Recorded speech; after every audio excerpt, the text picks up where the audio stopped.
Hi everybody. I got a review for today. We are going to be reviewing the new Jpegmafia record, Experimental Rap.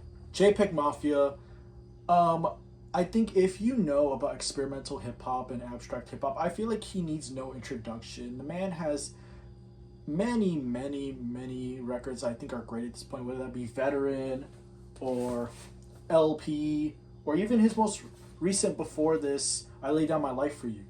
But here we have Experimental Rap, which is an album I was excited for. I didn't really like the first single, but the other two singles were really great.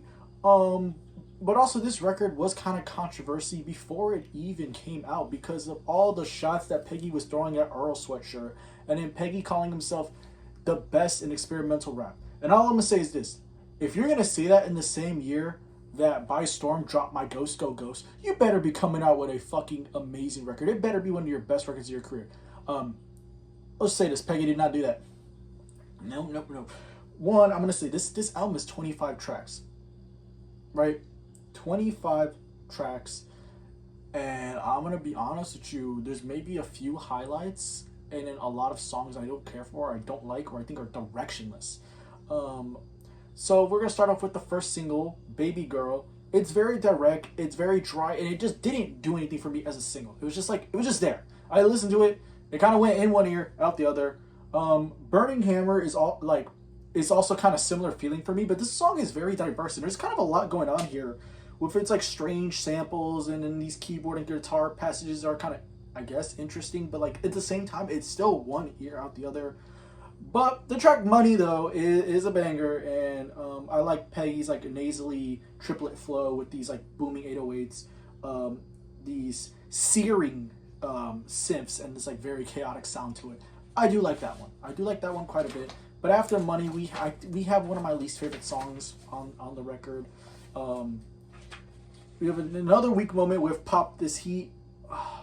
It's very awkward and sloppy rapping over this sample of "A Little Bit of Love," and these guitars that just like don't even fit over the instrumental. It just sounds so awkward, so clunky in the worst way possible. I get that he's trying to reference a classic like Fat Joe and Big Pun track that I actually do like quite a bit. And if you're a 90s hip hop fan, you should know this song.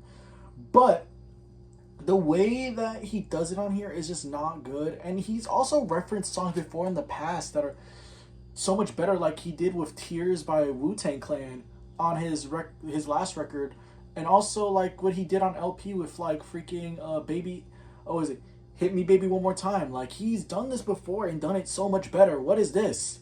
Then we have "Meet the Dealer," which is a banger and has a really great beat. And then "Head." I want to talk about "Head" because it's one of my personal favorites, because it sounds like one of the best songs. It sounds like it could be one of the best songs off of Veteran. That's the only way I can describe it. The "Generated Prayer," it gives some very interesting samples of like the very unnerving and frightening Frankie Teardrop from Suicide. If you know, you know.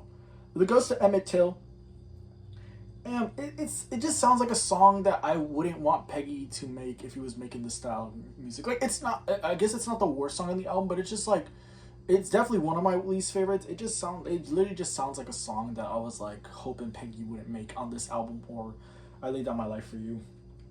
"Since I Met Ye" is just him doubling down on him meeting Kanye, because if you don't know, well, everyone knows that Kanye was on some like fascism BS, and he was, you know, praising the little mustache man with his micro penis. You know the one I'm talking about.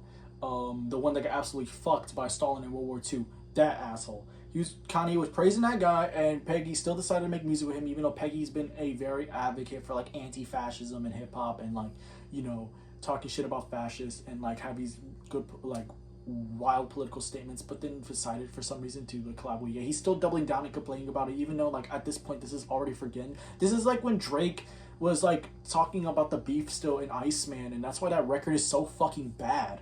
This is literally what he's doing. Like, what? And then we have GYBB, or "Get Your Bitch Back."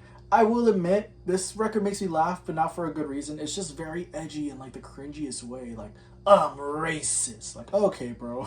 What the fuck? This is not the only song like this either. But like, what the fuck does that even mean? Okay, whatever. "Mascon" is very groovy and catchy, and I like it. It's a banger. War Over Land, my favorite single on the record. It has such a breathtaking outro that I love to death, and just like the little like searing guitars in the beginning, the way Peggy was rapping over them, I thought was really fucking good. And then No Strippers in Heaven and Chat. These are two tracks that I feel like there's a lot of like there's quite a few like low tempo cuts on here, but these are the two that do it the best. I feel like a lot of these songs are in one ear out the other. There's a lot of songs I just skipped over because of that. And then we have First Amendment. While it is hilarious that he's referencing Charlie Kirk like this, and we kind of all predicted this, it seems like it's just shock value and nothing more. Like, I feel like he could have done a little more with this. You know, it feels like it's missing something. And then the outro is just boring. Boring. Like, I have nothing else to say about it besides, like, what does he even do? What does it even do? It's not compelling at all. Like, Jpegmafia can do an instrumental track that's compelling. This is not that.